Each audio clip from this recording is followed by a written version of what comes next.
ആദ്യമായി അമ്മയ്ക്കും തിരുവുമാരനും കോടാനുകോടി നന്ദി. എൻ്റെ പേര് അശ്വതി. ഞാൻ ചെങ്ങന്നൂരിൽ നിന്ന് വരുന്നു.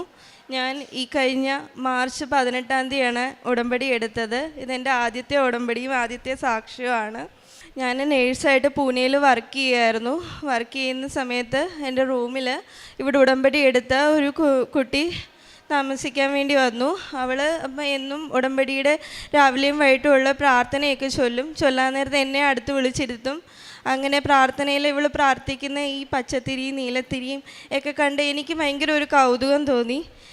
പ്രാർത്ഥന കഴിഞ്ഞ് ഇവൾ ഉപ്പും തൈലവും ഒക്കെ എൻ്റെ നെറ്റിയിൽ ഇങ്ങനെ തൊട്ട് തരുമായിരുന്നു. അതുപോലെ ഇവൾ ജോലിക്കൊക്കെ പോകുമ്പം മാതാവിൻ്റെ ആ ഒരു രൂപം അവിടെ റൂമിൽ കൊണ്ടുവച്ചിട്ടുണ്ട്. അപ്പം ഇവൾ ജോലിക്ക് പോകുന്ന സമയത്ത് ബാക്കിയുള്ള കുട്ടികളൊക്കെ അവിടെ ഓരോന്നൊക്കെ കൊണ്ടിട്ട് മാതാവിൻ്റെ ഈ രൂപത്തിൻ്റെ ഫ്രണ്ടിൽ ആകെ അലങ്കോലമായിട്ട് കിടക്കുമ്പോൾ ഞാനിങ്ങനെ അവിടെ അടുക്കി പിടിക്കുകയൊക്കെ ചെയ്യുമായിരുന്നു. എന്നിട്ട് അവളെ വഴക്കും ഞാൻ പറയും, എന്തിനാ ഇവിടെ കൊണ്ടുവച്ചതെന്നൊക്കെ. അങ്ങനെ ഞാനിങ്ങനെ അത് വൃത്തിയാക്കുന്ന കൂട്ടത്തിൽ ഈ മാതാവിനെ ഞാൻ ശ്രദ്ധിച്ചു. ഒരു സിൽവർ ഗ്രേ കളറിലുള്ള മാതാവ് ഞാൻ വേറെ എങ്ങും കണ്ടിട്ടില്ല ഇങ്ങനൊരു മാതാവിനെ. അപ്പം എനിക്കൊരു ഭയങ്കര കൗതുകം തോന്നി ഈ മാതാവിനെ കുറിച്ച് കൂടുതൽ അറിയാൻ വേണ്ടി. അപ്പോൾ ഇവളിങ്ങനെ കൃപാസനത്തിനെ കുറിച്ചൊക്കെ പറയുകയും ഇവിടുത്തെ ഉടമ്പടിയുടെ കാര്യങ്ങളൊക്കെ പറഞ്ഞു. അത് കഴിഞ്ഞ് ഞാൻ ഈ സൗദിയുടെ എക്സാമിന് പഠിക്കാൻ വേണ്ടി ഇതിലെയാണ് പോകുന്നത്. ബസ് വെച്ച് കണ്ടക്ടർ പറയുന്നു, കൃപാസനത്തിൽ ഇറങ്ങാനുള്ളവരാരെല്ലാം ഉണ്ടെങ്കിൽ ഇവിടെ ഇറങ്ങണമെന്നും പറഞ്ഞ് ഞാനന്നേരം ഇങ്ങോട്ട് നോക്കി ബസ്സിലിരുന്നോണ്ട് പ്രാർത്ഥിച്ചു, മാതാവേ എനിക്ക് കൈ നനയാതെ മീൻ പിടിക്കണമെന്ന് ഞാൻ ഒരിക്കലും പറയത്തില്ല. പക്ഷേ ആ എക്സാമിന് വരുന്ന ക്വസ്റ്റ്യൻസൊക്കെ എൻ്റെ കൺമുമ്പിൽ കൂടെ ഒന്ന് കാണിച്ചു തരണേ എന്ന് ഞാൻ ഇത്രയൊന്ന് പ്രാർത്ഥിച്ചു. എക്സാമിന് എനിക്ക് മുംബൈയിലാണ് സെൻറ്റർ കിട്ടിയത്. ഒരുപക്ഷെ നാട്ടിലായിരുന്നെങ്കിൽ ഞാൻ ഈ പറയുന്നത് എല്ലാവരും ഇവിടെ ഉടമ്പടി എടുത്ത ആരെല്ലാം അവിടെ കാണും എന്ന് പ്രതീക്ഷിക്കാം. പക്ഷെ മുംബൈയിൽ ഒരു കുട്ടി, ഞങ്ങൾ ആകെ 3 മലയാളികളാണ് അന്നത്തെ ദിവസം എക്സാം സെൻറ്ററിൽ മലയാളികളായിട്ട് വന്ന മുംബൈയിൽ. അതിലൊരു കുട്ടി ഇവിടെ ഉടമ്പടി എടുത്തായിരുന്നു. ഇവിടുത്തെ കാശുരൂപവും 10 മണി കൊന്തയുമായിട്ട് അവൾ അവിടെ ഉണ്ടായിരുന്നു. ആ കൊന്തയിൽ മാതാവിൻ്റെ ആ ലോക്കറ്റ് ഇങ്ങനെ തൂക്കിയിട്ടിരിക്കുകയായിരുന്നു. എൻ്റെ തൊട്ടിപ്പുറത്ത് ആ കുട്ടി വന്നിരുന്നത്. അവളുടെ പേര് വിളിച്ചപ്പോൾ ഇവൾ ഈ കൊന്തയും ആ ഒരു കാശുരൂപവും എൻ്റെ അടുത്ത ആ ചെയറിൽ വെച്ചിട്ട് ഇവൾ പോയി. ഞാൻ ഈ കൊന്തയെ നോക്കി ഞാൻ ഇത്രയും പ്രാർത്ഥിച്ചു, മാതാവേ എൻ്റെ കൊന്തയില്ല, മാതാവിൻ്റെ ഒരു ഫോട്ടോയും ഇല്ല, ഞാൻ മാതാവിനെ വിശ്വസിക്കുക, ഇവിടുത്തെ എക്സാമിന് വരുന്നതെല്ലാം എനിക്കറിയാവുന്ന ക്വസ്റ്റ്യൻ ആയിരിക്കണേ എന്ന് മാത്രം ഞാൻ പ്രാർത്ഥിച്ചു. അങ്ങനെ ഞാൻ എക്സാം എഴുതി നല്ല മാർക്കോടുകൂടി ഞാൻ കോച്ചിങ് സെൻറ്ററിൽ പഠിച്ചതിൽ ഏറ്റവും നല്ല മാർക്കോടുകൂടി എനിക്ക് പാസ്സാവാൻ പറ്റി.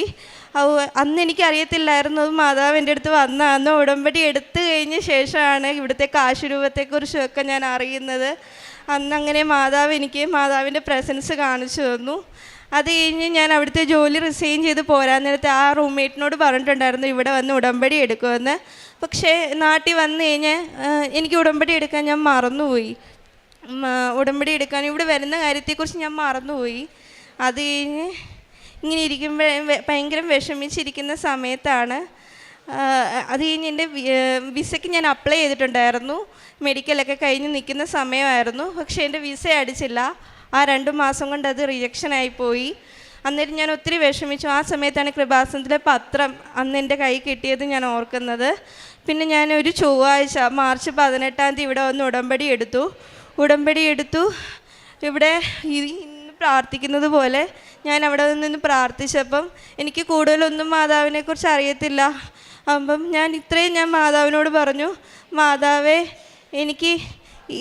ഞാൻ മാർച്ച് 18 എടുക്കുന്നത്, അപ്പം ഏപ്രിൽ 20 ഈസ്റ്ററാണ്. ഞാൻ ഇത്രയും മാതാവിൻ്റെ ആ മുഖത്തോട്ട് നോക്കി ഞാൻ പറഞ്ഞു, മാതാവേ ഈസ്റ്ററിന് എല്ലാവരും സന്തോഷിക്കുന്ന ദിവസമാണ്, എനിക്കും സന്തോഷിക്കണം, എന്നെ നിരാശയാക്കരുത്, എനിക്ക് അന്നത്തെ ദിവസം നല്ലപോലെ സന്തോഷിക്കണം, എനിക്ക് അന്നത്തെ ദിവസം കരഞ്ഞുകൊണ്ടിരിക്കാനുള്ള ഇടവരുത്തരുതേ എന്ന് ഞാൻ പ്രാർത്ഥിച്ചിട്ട് പോയി. അത് കഴിഞ്ഞ് ഇവിടുന്ന് പോയി 3-ാം പൊക്കം. അത്രയും നാളും എൻ്റെ അടുത്ത മെഡിക്കലിനുള്ള ഡേറ്റ് കിട്ടുന്നില്ലായിരുന്നു. ഏജൻസി ചോദിക്കുമ്പോൾ പാസ്പോർട്ട് എവിടെയാണെന്ന് പോലും അവർക്കറിയത്തില്ല, മുംബൈയിൽ അയച്ചു എന്ന് പറയുന്നു, ആർക്കും ഒരു പിടിയില്ല. അങ്ങനെ ഇരിക്കുന്ന സമയത്താണ് ഞാനിവിടെ ഉടമ്പടി എടുക്കുന്നത്. അത് കഴിഞ്ഞ് ഇവിടുന്ന് പോയി 3-ാമത്തെ ദിവസം എനിക്ക് ഏജൻസിയിൽ നിന്ന് കോള് വന്നു, നെക്സ്റ്റ് മെഡിക്കൽ എടുക്കാൻ വേണ്ടി ഡേറ്റ് വന്നിട്ടുണ്ടെന്ന്. അത് മാർച്ച് 25 ആയിരുന്നു. മാർച്ച് 25 എന്ന് പറയുന്നത് മാതാവിൻ്റെ മംഗളവാർത്ത തിരുനാളിൻ്റെ അന്നായിരുന്നു. അതന്ന് എനിക്ക് അറിയത്തില്ലായിരുന്നു മാതാവിൻ്റെ മംഗളവാർത്ത തിരുനാളാണെന്ന്. പക്ഷെ ഞാൻ അവിടെ പോയി ഉപ്പും തൈലവും ഒക്കെ ആയിട്ട് പോകുന്ന വഴിക്ക് അതിൻ്റെ തലേന്ന് വരെ എനിക്ക് ജലദോഷമായിട്ട് സൗണ്ടേ ഇല്ലായിരുന്നു. പക്ഷെ അന്നത്തെ ദിവസം എനിക്ക് ഒരു കുഴപ്പമില്ല, ഒരു ജലദോഷവും ഇല്ലായിരുന്നു. അങ്ങനെ എക്സ്റേ ഒക്കെ എടുത്തു, എൻ്റെ മെഡിക്കൽ ഫിറ്റായി.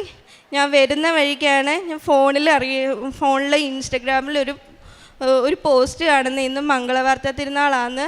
അന്നേരം എനിക്ക് മനസ്സിലായിരുന്നു മാതാവ് എൻ്റെ കൂടെയുണ്ട്, മാതാവിൻ്റെ ദിവസം തന്നെ എനിക്ക് കൊണ്ട് തന്നതാണ്. അങ്ങനെ ഒരു ഏപ്രിൽ 14 എൻ്റെ ഫ്രണ്ട്സും കസിൻസും ഒക്കെ ഇവിടെ ആലപ്പുഴ വരുന്നെന്ന് പറഞ്ഞപ്പോൾ ഞാൻ പറഞ്ഞു, മാതാവേ എനിക്ക് അങ്ങോട്ടൊന്ന് വരണമെന്നൊരാഗ്രഹം. അങ്ങനെ ഞാൻ അവരോട് ആ കാര്യം പറഞ്ഞു. അവരുമായിട്ട് ഞാനിവിടെ വന്നു. വരുന്ന വഴിക്ക് അവർക്ക് മാതാവിനെക്കുറിച്ചൊന്നും അറിയത്തില്ല. അപ്പോൾ എന്നെ ഇങ്ങനെ കളിയാക്കുന്നുണ്ട്, നീ ആലപ്പുഴ വരെ വന്നത് ഇവിടെ പള്ളി വരാൻ വേണ്ടിയാണോ എന്നൊക്കെ പറഞ്ഞ് എന്നെ കളിയാക്കുന്നുണ്ട്. ഞാനിവിടെ വന്ന് പ്രാർത്ഥിച്ചു. പക്ഷേ എൻ്റെ വിസയുടെ കാര്യമോ അല്ലെങ്കിൽ എൻ്റെ ജോലിയുടെ കാര്യമല്ല, ഞാനന്ന് പ്രാർത്ഥിച്ചു. ഞാനിവിടെ വന്നിരുന്ന് പ്രാർത്ഥിച്ചു. അന്നൊരു വൈകുന്നേരമാണ് പ്രാർത്ഥിച്ച് വന്നത്. അന്നേരം ഞാനിവിടെ നിന്ന് സായന്ന പ്രാർത്ഥന ചൊല്ലിക്കഴിഞ്ഞിട്ട് ഞാൻ ഇത്രയും പ്രാർത്ഥിച്ചു, മാതാവേ ഇവർക്ക് മാതാവിനെ അറിയത്തില്ല, ഞാൻ വഴിയേ മാതാവിനെ അവർക്ക് അറിയാൻ പറ്റത്തുള്ളൂ. അവരെന്നോട് ഇങ്ങോട്ട് പറയണം മാതാവിൻ്റെ ആ ഒരു അത്ഭുതം ഞങ്ങൾ കണ്ടെന്ന്. ഇത്രയും ഞാൻ പ്രാർത്ഥിച്ചിട്ട് ഇവിടുന്ന് പോയി. പിറ്റേ ദിവസം രാവിലെ 10:45 എന്ന് പറയുന്ന ആ ഒരു സമയത്ത് എൻ്റെ വിസ വന്നു. വിസ വന്നപ്പോൾ ഞാൻ ആദ്യം വിളിച്ച് പറഞ്ഞത് അവരെയാണ്. അവരന്നേരം എന്നോട് പറഞ്ഞ മറുപടി, പള്ളിയിൽ പോയി പ്രാർത്ഥിച്ചത് കാര്യമായല്ലോ, മാതാവ് നിന്നെ അനുഗ്രഹിച്ചല്ലോ, മാതാവ് കൊള്ളാമല്ലോ എന്നാണ്. അത് കഴിഞ്ഞ് ഞാൻ ഉടമ്പടിയിൽ പ്രാർത്ഥനയൊക്കെ ഉണ്ടായിരുന്നു. പക്ഷേ എൻ്റെ പ്രേക്ഷിത പ്രവർത്തനവും അതുപോലെ കാരുണ്യ പ്രവർത്തികളും ഒക്കെ ഇച്ചിരി കുറവ് വന്നു. അന്നേരം എൻ്റെ ടിക്കറ്റ് വൈകി. എനിക്കറിയാവുന്നവരും എൻ്റെ കൂടെയുള്ള എല്ലാവരും പോയി. എന്നിട്ട് എനിക്ക് മാത്രം പോകാൻ പറ്റുന്നില്ല എന്നെനിക്ക് മനസ്സിലായി. ഇവിടുത്തെ ഉടമ്പടി ഞാൻ ആ ഒരു പ്രേക്ഷിത പ്രവർത്തനമൊക്കെ ഞാൻ കുറച്ചത് കൊണ്ടാണെന്ന്. പിന്നെ ഞാനിവിടെ വന്ന് അമ്മയോട് മാപ്പ് പറഞ്ഞു. ഇവിടെ വന്ന് ഞാൻ അമ്മയോട് ക്ഷമ ചോദിച്ചിട്ട് പോയി. അത് കഴിഞ്ഞ് നേരത്തേനേക്കാളും നല്ലതായിട്ട് ഞാൻ പ്രേക്ഷിത പ്രവർത്തനവും അതുപോലെ കാരുണ്യ പ്രവർത്തികളും ഒക്കെ ചെയ്യാൻ തുടങ്ങി. പിന്നെ ആ സമയത്താണ് ഞാൻ ജപമാല ചൊല്ലാൻ പഠിക്കുന്നത്. ജപമാല ചൊല്ലുന്നൊന്നും എനിക്കറിയത്തില്ലായിരുന്നു. പക്ഷെ ഞാൻ യൂട്യൂബ് നോക്കി പഠിച്ചു. ഈ വണക്കമാസം മൊത്തം ഞാൻ എന്നും ജപമാല ചൊല്ലുമായിരുന്നു. അങ്ങനെ ഇരിക്കെ കഴിഞ്ഞ ദിവസം അമ്മ എന്നോട് പറയുന്നു, നീ ഇത്രയൊക്കെ പ്രാർത്ഥിക്കുന്നുണ്ടല്ലോ, എന്നിട്ട് എന്താ ഒന്നും ആവാതെ എന്നൊക്കെ ഇങ്ങനെ പറഞ്ഞുകൊണ്ടിരിക്കുന്ന സമയത്ത് ഏജൻസിയിൽ നിന്ന് കോൾ വരുന്നു. ഉടനെ ഒന്നും ടിക്കറ്റ് കാണത്തില്ല. അപ്പം ഞാൻ ഓർത്തു, ദൈവമേ ഉടമ്പടിയുടെ കാലാവധി തീരാൻ പോവുക, ഈ മാസം ആവുമ്പോൾ 18 ആവുമ്പം ഉടമ്പടിയുടെ കാലാവധി തീരാൻ പോവുക. അപ്പം ഞാനിങ്ങനെ മാതാവിനോട് ചോദിച്ചു, ഞാൻ ഉടമ്പടി പുതുക്കാൻ നേരത്തും അന്ന് പ്രാർത്ഥിച്ച അതേ കാര്യം തന്നെ, സൗദിക്ക് പോകുന്ന കാര്യം തന്നെ ഞാൻ മാതാവിൻ്റെ അടുത്ത് പിന്നെയും പറയേണ്ടി വരുമല്ലോ, മാതാവേ അങ്ങനെ ആക്കാൻ ഇടവരുത്തരുതേ എന്ന് ഞാനിങ്ങനെ പ്രാർത്ഥിച്ചു. പക്ഷേ ഇന്നലെ ധ്യാനം കൂടിക്കൊണ്ടിരിക്കുന്ന സമയത്ത് ഞാൻ ഇങ്ങനെ മാതാവിനോട് പറഞ്ഞു, മാതാവേ എൻ്റെ ടിക്കറ്റ് വരുവാണെങ്കിൽ ഞാൻ മാതാവിൻ്റെ അടുത്ത് വന്നിട്ട് അത് ഞാൻ തുറന്നു നോക്കത്തുള്ളൂ, അത് കഴിഞ്ഞിട്ടേ ഞാൻ എല്ലാവരോടും പറയത്തുള്ളൂ എന്ന് പറഞ്ഞു. ഇന്നലെ ഉച്ചയ്ക്കാണ് ഏജൻസി എന്ന് പറയുന്നത് ഉടനെ ഒന്നും വരാൻ ചാൻസ് ഇല്ലെന്ന്. അന്നേരവും ഞാൻ മാതാവിനോട് പ്രാർത്ഥിച്ചു, മാതാവേ എനിക്ക് മനുഷ്യൻ്റെ വാക്കുകളിൽ ഒട്ടും വിശ്വാസമില്ല, മാതാവിൻ്റെ പ്രവർത്തികളിലാണ് ഞാൻ വിശ്വസിക്കുന്നത്. എനിക്ക് എന്തായാലും ഈ ആഴ്ച തന്നെ കിട്ടുമെന്ന് എനിക്കറിയാം. അതുകൊണ്ട് ഞാൻ മാതാവിനെ വിശ്വസിക്കുക എന്നുള്ള രീതിയിൽ ഞാൻ അവിടെ ഇരുന്ന് പ്രാർത്ഥിച്ചുകൊണ്ടേയിരുന്നു. വൈകിട്ട് ഒരു 4 മണിയായപ്പോൾ ഏജൻസിയിൽ നിന്ന് എന്നെ കോൾ ചെയ്തു, ഹോസ്പിറ്റലിൽ നിന്ന് കോൾ വന്നിട്ടുണ്ട്, ഉടനെ ടിക്കറ്റ് ഇഷ്യൂ ആവുമെന്ന്. ഞാൻ അന്നേരം ജപമാല എടുത്ത് ചൊല്ലാൻ തുടങ്ങി.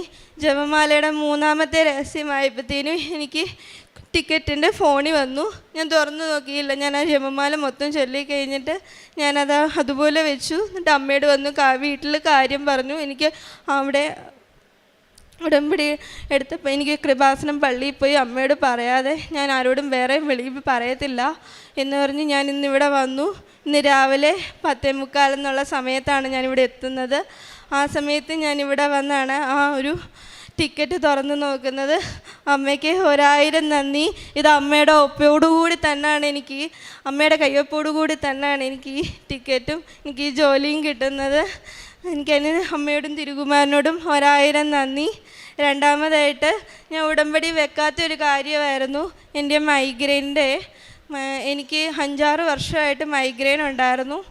മൈഗ്രെയിൻ്റെ കാര്യം ഞാൻ കൂടുതലൊന്നും മാതാവിനോട് പറഞ്ഞിട്ടില്ല. പക്ഷേ ഞാൻ വീട്ടിൽ മാതാവിൻ്റെ ഫോട്ടോയും തിരിയൊക്കെ കത്തിക്കുന്നതിൻ്റെ അടുത്തായിരുന്നു എൻ്റെ മരുന്ന് വെച്ചിരിക്കുന്നത്.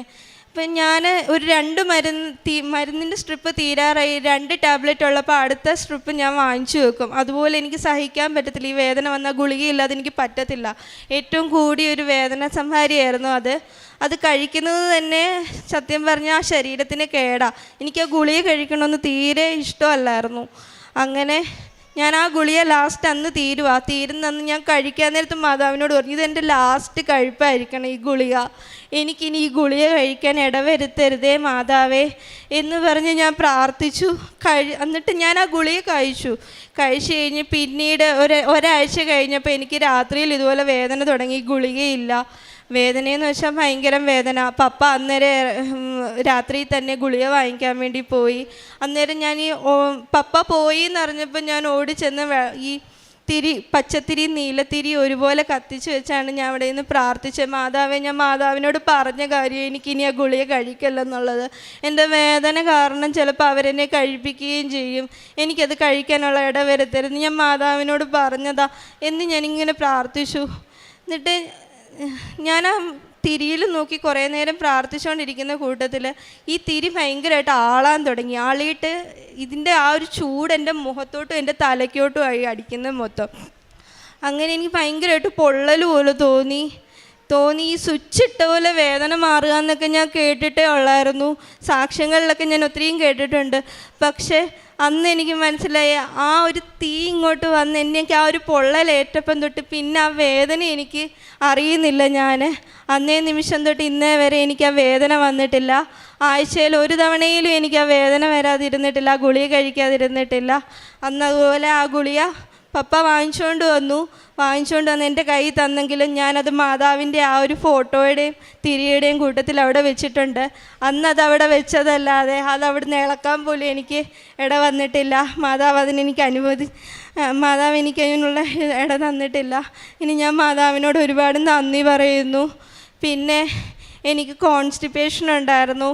അങ്ങനെ ഒരു ദിവസം ഞാൻ ബാത്റൂമിൽ പോകുന്ന ടൈമിൽ ഒത്തിരി ബ്ലഡ് എന്ന് വെച്ചാൽ കടും കറുപ്പ് കളറാണോ, ബ്ലഡ് ഒരുമാതിരി ബ്രൗണിഷ് പോലെ എന്തോ ഭയങ്കര കടുത്ത കളറിലാണ് പോയി. പെട്ടെന്ന് എൻ്റെ മനസ്സിൽ ഒരു ക്യാൻസറിൻ്റെ സിംറ്റം പോലെ എനിക്ക് തോന്നി. കോളൻ ക്യാൻസറിൻ്റെയൊക്കെ സിംറ്റംസിൽ ഞാനിങ്ങനെ കേട്ടിട്ടുണ്ട് ഇത്. അപ്പം എനിക്കെന്തോ ഒരു ഭയങ്കര പേടിയായിപ്പോയി.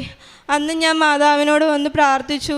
വിളക്ക് അതുപോലെ ഉച്ച സമയത്തായിരുന്നു. ഞാൻ തിരി കത്തിച്ചു പ്രാർത്ഥിച്ചു.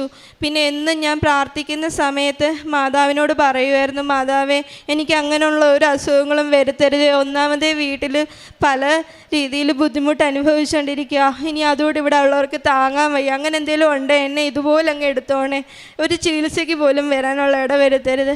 അതല്ല, എനിക്കിത് പൂർണ്ണമായിട്ടും മാറ്റിത്തരണേ, എന്തുവാണെങ്കിലും ഞാനൊന്ന് ടെസ്റ്റ് ചെയ്യാൻ പോലും പോകുന്നില്ല എന്ന് പറഞ്ഞു. വർഷങ്ങളായിട്ടുണ്ടായിരുന്ന എൻ്റെ ബുദ്ധിമുട്ട് അന്നത്തെ ദിവസം ഞാൻ അനുഭവിച്ചതല്ലാതെ പിന്നീട് ഞാൻ അനുഭവിച്ചിട്ടില്ല. അതെന്ന് മാറി എന്നോട് ചോദിച്ചാൽ അതും എനിക്കറിയത്തില്ല.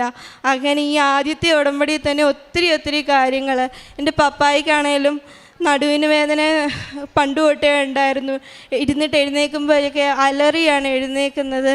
ആ സമയത്ത് ഞാൻ ഈ ഉടമ്പടി തൈലം പൂശി പ്രാർത്ഥിക്കുമായിരുന്നു. അതും മാറിക്കിട്ടി.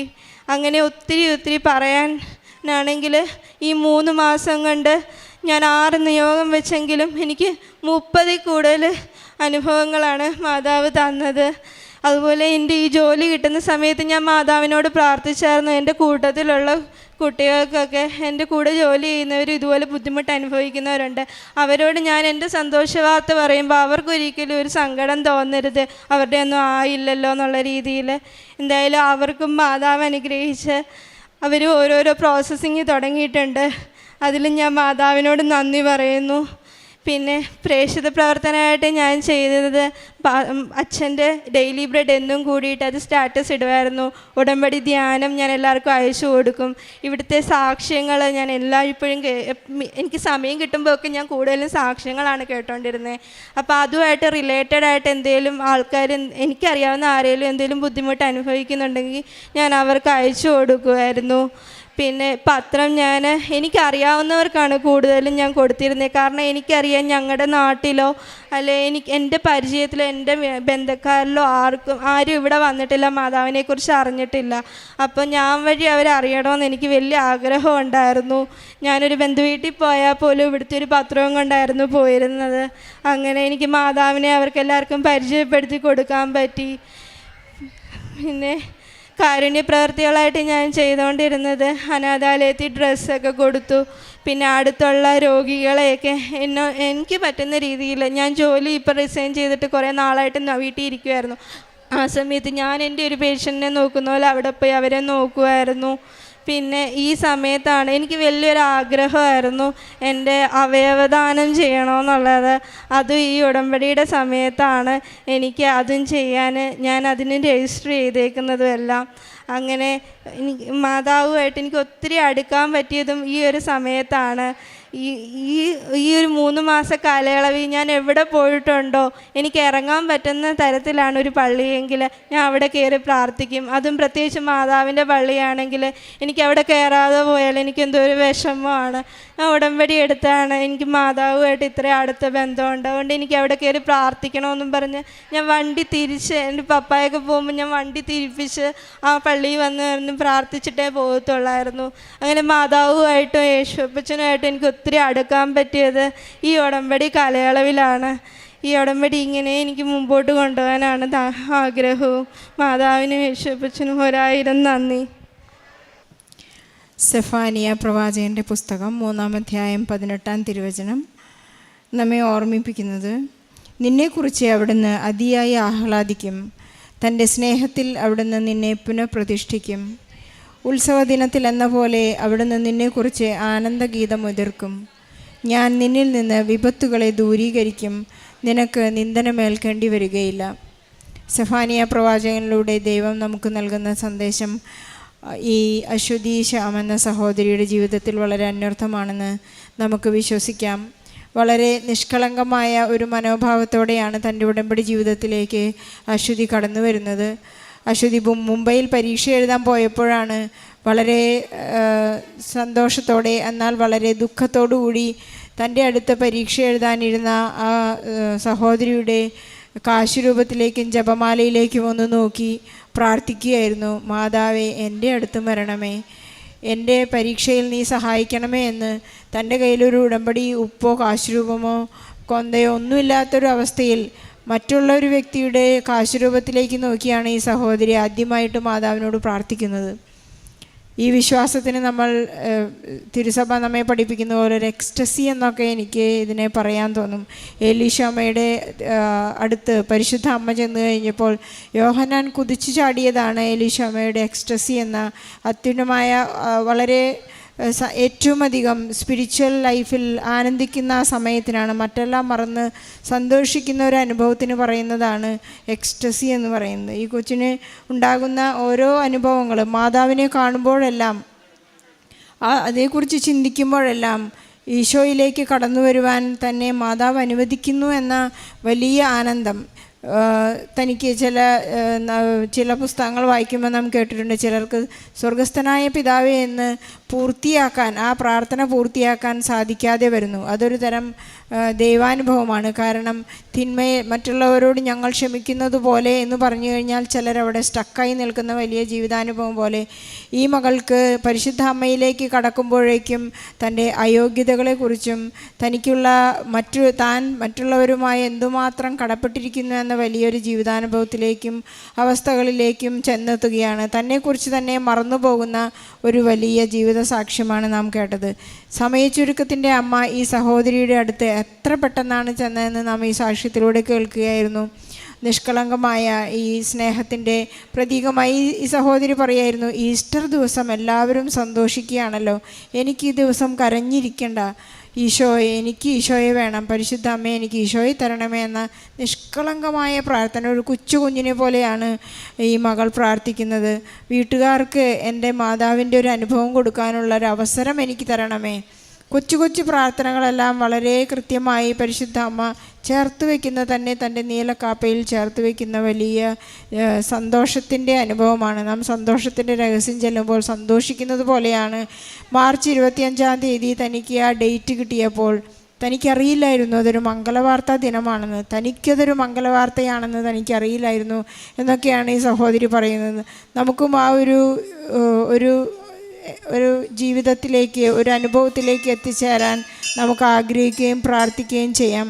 ഏജൻസിയിൽ നിന്ന് ടിക്കറ്റ് വരുന്നത് ഒരു 4 മണിക്കാണ്. ഞാൻ അമ്മയോട് പറഞ്ഞു, അമ്മേ നിൻ്റെ ആലയത്തിൽ വന്നിട്ടേ ഞാനത് തുറക്കൂ. എത്ര വിശ്വസ്തയോടെയാണ് ഈ സഹോദരി താൻ പറഞ്ഞ വാക്കുകളെല്ലാം കൃത്യമായി ചെയ്യുന്നത്. ഈശോയോട് പറഞ്ഞു, മാതാവിനോട് പറഞ്ഞു, നിൻ്റെ അരികിൽ വന്നിട്ടേ ഞാൻ എൻ്റെ ടിക്കറ്റ് തുറക്കുകയുള്ളൂ. പരിശുദ്ധ അമ്മ തന്നെ കൂട്ടുപിടിക്കുന്നവരോടെല്ലാം വളരെ വിശ്വസ്തയാണ്. ഈ അശ്വതിയും വളരെ വിശ്വസ്തതയാണ് ഈശോയുമായി ചെയ്യുന്ന ഉടമ്പടിയിലെ ഏറ്റവും വലിയ മർമ്മപ്രധാനമായ കാര്യം. വിശ്വസിക്കുന്നവരോടുകൂടെ, വിശ്വസ്തരായിരിക്കുന്നവരോടുകൂടെ വിസ്മയനീയമായ അത്ഭുതങ്ങൾ സംഭവിക്കുന്നു എന്നുള്ളതാണ് ഉടമ്പടി ജീവിതത്തിൻ്റെ പ്രത്യേകത. തൻ്റെ ചെറിയ ചെറിയ അസ്വാസ്ഥ്യങ്ങളിൽ, ശാരീരിക അസ്വാസ്ഥ്യങ്ങളിൽ പോലും എനിക്ക് കോൺസ്റ്റിപ്പേഷനുണ്ട്, എനിക്ക് തലവേദനയുണ്ട്, എല്ലാം ഏറ്റുപറയാൻ ഈ സഹോദരിക്ക് സാധിക്കുന്നത് ആ ഒരു ഇൻറ്റിമസിയാണ്. എനിക്ക് പരിശുദ്ധ അമ്മയില്ലാതെ ഇനി യാതൊരു തീരുമാനങ്ങളില്ല. ഞാൻ കൊണ്ടുപോകുന്നത് എൻ്റെ അമ്മയാണ്. ഞാൻ പോകുന്നിടത്തെല്ലാം എനിക്ക് അമ്മ കൂടെയുണ്ട്. എനിക്കൊരു നല്ല ധൈര്യമാണ്. എനിക്കൊന്നും ചെയ്യാൻ ഇനി ഭയമില്ല എന്നൊക്കെ ഏറ്റുപറയുന്നത് ഉടമ്പടി ജീവിതത്തിൻ്റെ ആ ജീവിത രീതിയിലേക്ക് നാം മെല്ലെ കടന്നു ചെല്ലുമ്പോഴാണ്. പലരും ഉടമ്പടിയെടുത്ത് ഇന്ന് രാവിലെ ഉണ്ടായ സാക്ഷ്യങ്ങളിൽ ഒരു സഹോദരൻ പറയുകയായിരുന്നു, 2 ആഴ്ചക്കാലം 3 ആഴ്ചക്കാലം ഞാൻ ഉഴപ്പി നടന്നു. ഉടമ്പടിയെടുത്ത് വീട്ടിൽ ജോസഫ് അച്ഛൻ നമ്മോട് ചിലപ്പോഴെല്ലാം പിണങ്ങി പറയാറുണ്ട്, ഉടമ്പടിയെടുത്ത് ചിലരെല്ലാം ഉഴപ്പി നടക്കുന്നെങ്കിൽ നിങ്ങൾ ഉടമ്പടി എടുക്കരുത് എന്ന്. പക്ഷേ പലരുടെയും അനുഭവം ഇതാണ്, 2-3 ആഴ്ചക്കാലം ഇതേക്കുറിച്ച് മനസ്സിലാക്കാതെ ഒരല്പം പെട്ടെന്നൊരു അവസ്ഥയിലാണ്, പെട്ടെന്നൊരു ദിവസത്തിലാണ് നമുക്ക് ചിലപ്പോൾ ഉടമ്പടി നമ്മുടെ ജീവിതത്തിൽ കത്തിപ്പിടിക്കുന്നത്. ഈ സഹോദരി പറഞ്ഞ പോലെ ആ ദീപനാളം കത്തി ആ ചൂട് എന്നിലേക്ക് ഏറ്റപ്പോഴാണ് എൻ്റെ തലവേദന മാറിയതെന്ന്. ഏത് സമയത്താണ് ഈശോ നമ്മെ സ്പർശിക്കുന്നതെന്ന് നമുക്ക് ചിലപ്പോൾ അറിയാൻ സാധിക്കില്ല. നമുക്ക് കാത്തിരിക്കാം. ഈ സഹോദരിയെ പോലെ നിഷ്കളങ്കമായി നമുക്ക് പ്രാർത്ഥിക്കാം, എനിക്ക് ഈശോയെ നൽകണമേ. പരിശുദ്ധ അമ്മേ, അങ്ങ് ഈശോ നഷ്ടപ്പെട്ടപ്പോൾ ഉണ്ടായ വലിയ സങ്കടം എനിക്കും എൻ്റെ ഈശോ എനിക്ക് ജീവിതത്തിൽ നഷ്ടപ്പെടുമ്പോൾ ആ ഒരു അസ്വസ്ഥത എനിക്കുണ്ടാകണമേ എന്ന് നമുക്ക് ആത്മാർത്ഥമായി പ്രാർത്ഥിക്കാം. അശ്വതയുടെ മനോഹരമായ സാക്ഷ്യത്തിന് ഈശോയ്ക്കും പരിശുദ്ധ അമ്മയ്ക്കും നന്ദി പറഞ്ഞുകൊണ്ട് നമുക്ക് വലിയൊരു കൈയടി നൽകി ഈ സാക്ഷ്യം സമർപ്പിക്കാം.